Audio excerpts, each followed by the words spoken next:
Wrestling fans, we're here at Ballpark Brawl 5, and I am here with Leaping Lanny Poffo. Leaping Lanny, thank you for joining us here. Thank you very much. You can call me the genius, Scott. The genius, excuse me. Everyone remembers the poetry. And the genius full of glory and renown. It's a lot of hair since then, but it was by choice. I was just say, I noticed that your hair's a lot shorter now, a little more professional. Yeah, and I washed some of the Crayola off my lip and chin. You had a unique situation the way you got into wrestling. Your father, Angelo Poffo, had his own wrestling promotion in Lexington, Kentucky, ICW, along with your brother, Macho Man. How was it with working with your father? Well, you know, right now he's 80 years old. How's that? You know, and my mother's 78. My brother is 52. Oh, yeah. Did you know that? No, I didn't. No, he's 52 years old, born November 15th, 1952. So if you add it up and it's different, that means the DVD's a little old now. Okay, but I'm 50. Look good, don't I? You look great. I mean, the Gazelle, it must be working. Yeah, what else should we lie about, huh?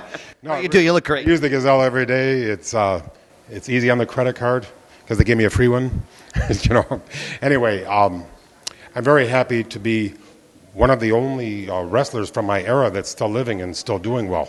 Everybody else is dead or dead broke. I mean, hate to say it, but you know the statistics, don't you? And what I'm doing in my spare time is going to the schools, organizations, churches, and I'm preaching anti-smoking because the fork in the road comes. And if you can check LANNYPOFFO.com and Limericks from the Heart and Lungs, that's my book. Three smokers with nothing to do decided to go to the zoo. As they lit up to smoke, I heard one monkey joke, "Hey, look, human see, human do." You know, they're all humorous. None of them are dirty. You've heard of the man from Nantucket. It's not in the book. Okay? And see, I actually didn't start with my dad in the ICW. I started in 1973, right after graduating high school. It was in 1978 that my brother, my father, and myself got together. I became one-third owner of the ICW and some 6 of the best and worst of times. I think it's Charles Dickens, right? Okay. Anyway, Well, 2 cities. Yes, I knew that I was testing you. You are the genius, so. Yeah, it's hard to live up to sometimes. But anyway, that's one of the reasons I never criticize promoters, because wrestlers that have never been at the opposite end of the continuum have no idea. I mean, they just show up with their suitcases and complain about everything. Okay? I don't feel that way. I'm very grateful for every moment I've ever had in wrestling, and hate to wax rhapsodic, but every moment on earth, because almost every wrestler I've ever met has given more than they've taken. I'm the opposite. I've taken more than I've ever given, and I'm very appreciative. I don't cry with 2 loaves of bread under each arm. So I've had a lot of doors opened up for me, and I've got some fantastic I don't want to jinx it by bragging early, but I've got some great opportunities on the horizon, and I'll be posting it on my website very soon. What's the website again? LANNYPOFFO.com. That's Lanny like Fanny with an L. I mentioned earlier about the Gazelle. You do an infomercial for the Gazelle. Why don't you talk a little bit about that? How did you get recruited for that? Actually, the phone rang, and I accepted. I'm a certified credit counselor by trade, okay? And I don't mind telling you I'm excellent, okay? Is that okay to say? That's okay to say. Yeah. I'm very well thought of in my craft. I'm the Hulk Hogan of certified credit counselors. By the way, that reminds me of a poem. The genius was victorious against the mighty Hulkster, and the World Wrestling Federation fell. For 1 billion Hulkamaniacs who live and die for Hogan saw the genius was triumphant at the bell. They saw their hulking hero as he wallowed in self-pity, like the victim of a somewhat heinous crime. And now he has a partner even stupider than he is, so I'm sure he'll be the loser one more time. Mr. Perfect, you're the man who's never wrong. Can you prophesize what we're about to do?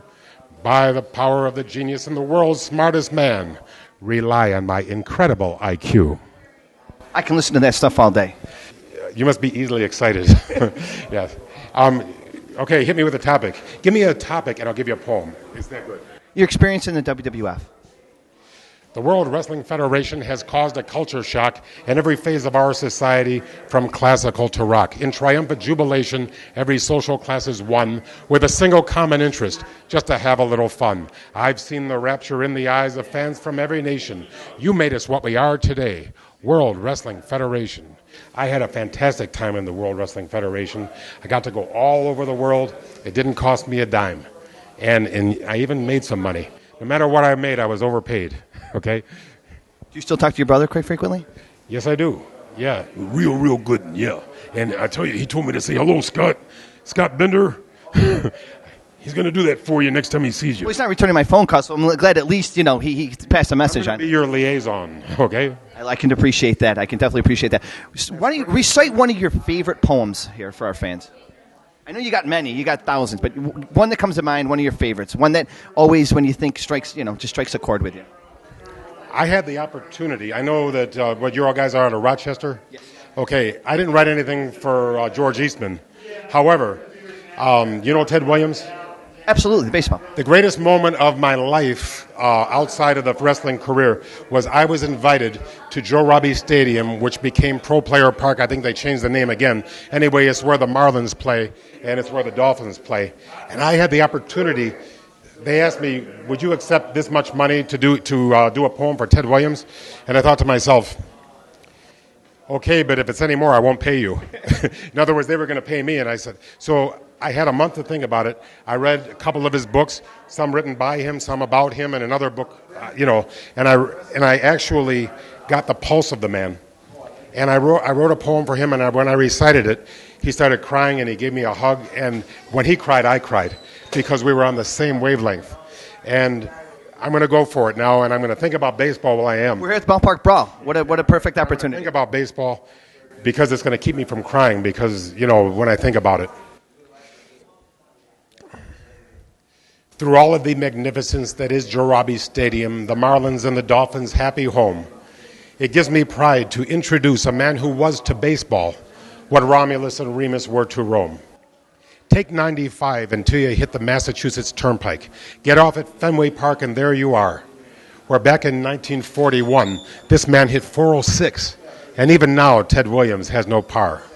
America anticipated every turn at bat to watch him knock the ball to smithereens. 521 home runs are even more incredible because he gave 5 years to the Marines. The boys who wrote the sports page never did him any favors, but for Cooperstown they had to tell the truth. That Theodore Samuel Williams brought a splendor to the game, reminiscent of the late George Herman Ruth. Thank you. And with that, Leap and Lanny, I appreciate you talking with us here at WrestleVision, and good luck in your match. And again, fans, what's the website? LannyPoffo.com, Limericks from the Heart and Lungs. There's another book at Amazon.com, Wrestling with Rhyme. But I speak about 11 languages. Let me give you a little Spanish. El gusto es mío, señor. The pleasure is mine, sir. Thank you very much. Bye-bye. Adios.